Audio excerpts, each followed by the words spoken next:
¿Me escuchas ahí? 1, 2, 1, 2, 1, 2.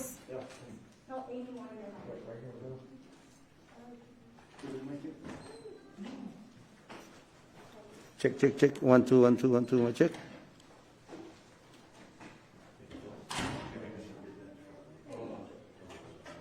All right, guys.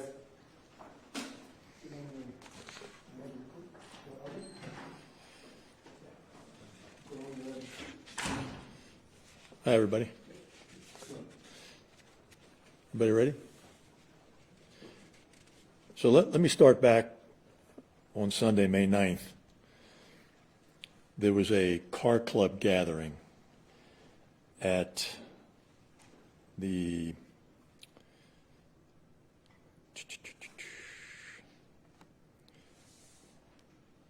Commerce and 24th Street, Southwest 24th Street. And let me draw a distinction between this car club and the street racers that have been causing problems in the city. This is not one of those car clubs. This was a legitimate car club. And they were gathered there in the evening.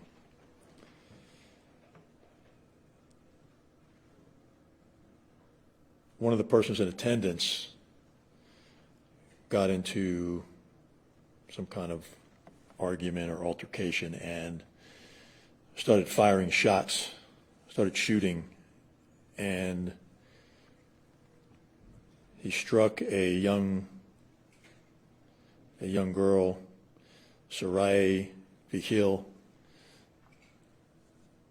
and she was in the back seat of the vehicle that he was shooting at, and she was struck in the upper torso and died as a result of her wounds.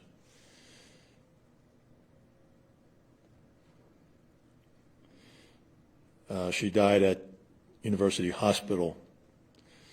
The suspect in this case, his name is Andrew Ray Elizondo. He's 23 years old. He was an acquaintance of the victim's mother. This was not a domestic violence related incident. During the course of this investigation, officers questioned witnesses, and through a series of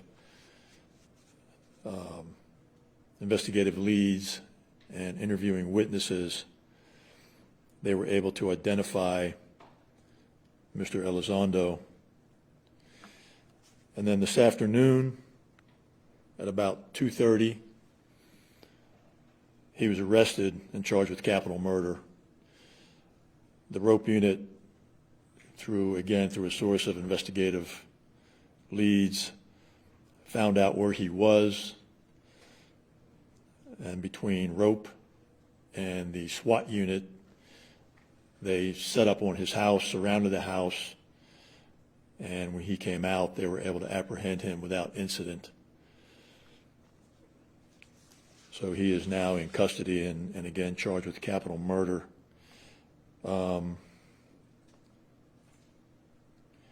We've been through this before, where there have been young children killed as a result of a reckless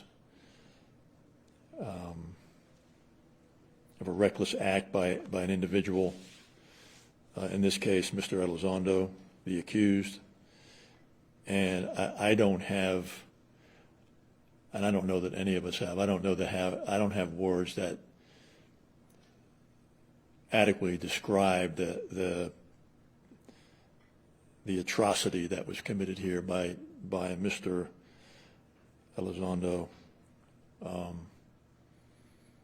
Another young life lost, another family grief-stricken by that loss, and we'll see this case through the DA's office and then eventually through the courts.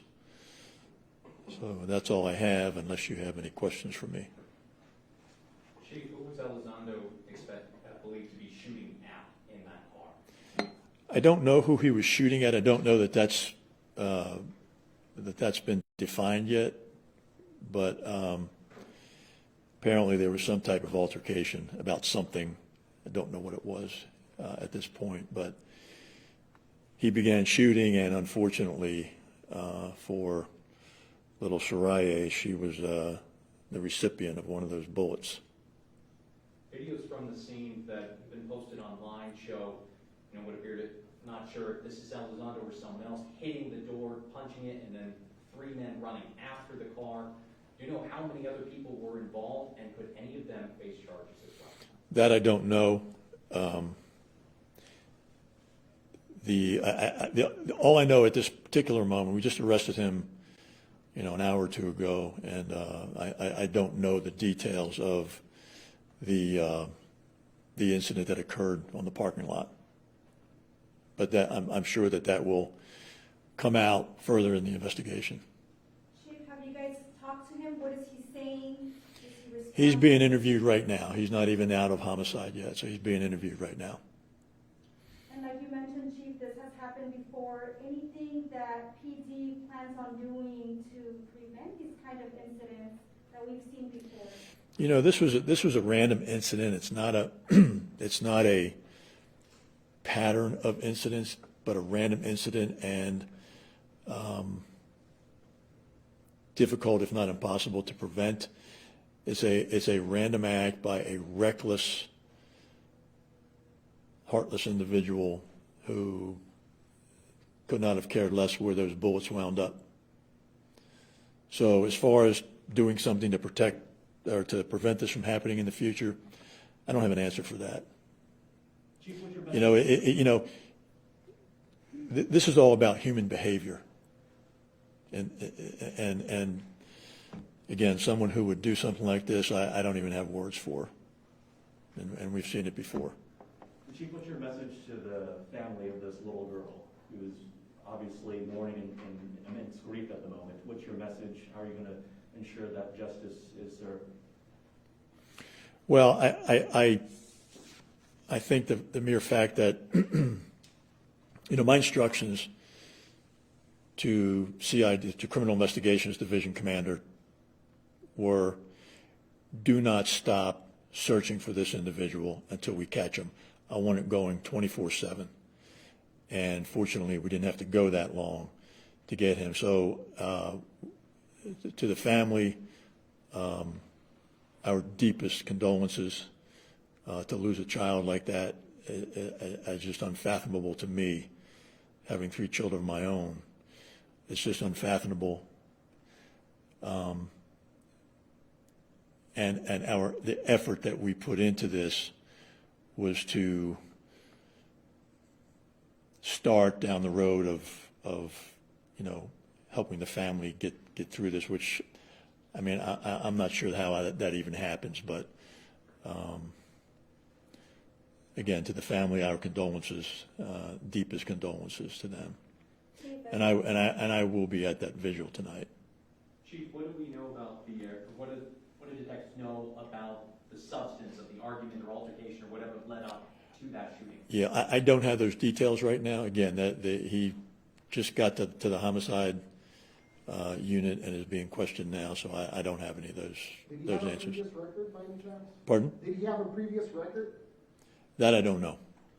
I don't know. You mentioned obviously this is a tragic incident.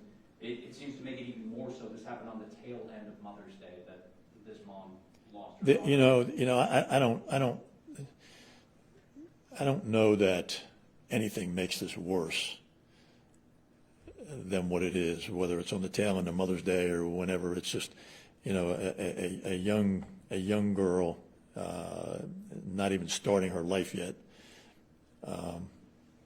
was killed in a senseless act. And again, I don't even know. I don't have words to even describe the feeling that gives me, or anybody in law enforcement for that matter. So. Chief, you mentioned that this is something that we're already seeing. We lost a 6-year-old. Car clubs seem to be getting more and more dangerous. Put your mask on. Say that again. I'm sorry. Sorry, I was mentioning that, like you said, this is not the first incident. We're losing a 6-year-old girl. We just lost a 6-year-old girl there's other incidents, other shootings involved with these car clubs. You mentioned that this is not the typical car club that we see spinning out on the middle of highways. Right. Are you going to be limiting car clubs like this, or what can SAPD do? Well, this particular car club, I mean, again, I want to draw the distinction between car clubs that legitimately show up to display their vehicles as opposed to the takeover type car clubs that try to shut down highways, and they assault police officers and disregard anybody else's concern about what they're doing and the safety of what they're doing. So this is completely different. I don't want to villainize the the legitimate people who are just out there showing their cars off. So you guys won't be limiting car clubs like this? no.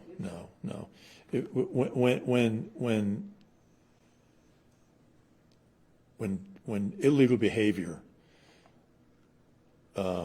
is the objective of what you're doing when you're gathering like that's when it becomes an issue, not because you're gathering to display your car. I mean, that's perfectly okay. But it's when the destructive behavior and the illegal behavior is what you're out there for, that becomes the issue. And as I mentioned before, way back in, I know, a couple public safety committee meetings ago, we're going to recommend an ordinance to help us deal with that to the city council. Chief, could you clarify the little girl's name? I believe that Emmy had her as Saryah Perez, but I believe you said. I've got Vigil, Saryah Vigil. Do we know if her and her mom were actually at the car clubs themselves, or were they just at the wrong place at the wrong That's a time? good question, and I don't know the answer to it, whether the mom was just driving through the parking lot or whether they were at the club or not. Was anybody else in the car struck, or was it just her? Not to my knowledge. There was the mom, my understanding is, was hit by shrapnel or glass or something, but other than that, there were no other injuries besides Saryah and the moms. Was there another adult in the car? It looked that way from some of the video. I don't have any information that there was, but there very well could have been. Chief, and if you can just please clarify where the shooting took place, was it at the convenience store or at the shopping center where the FAMSA was at? It was at the shopping center, and after Saryah was shot, the mom drove to the convenience store, and that's where I think it became, she understood that her daughter had been shot. And we'll go ahead and send any other updates to you guys' news desk, but for now, I think that's all we have. Yeah. Thanks, guys.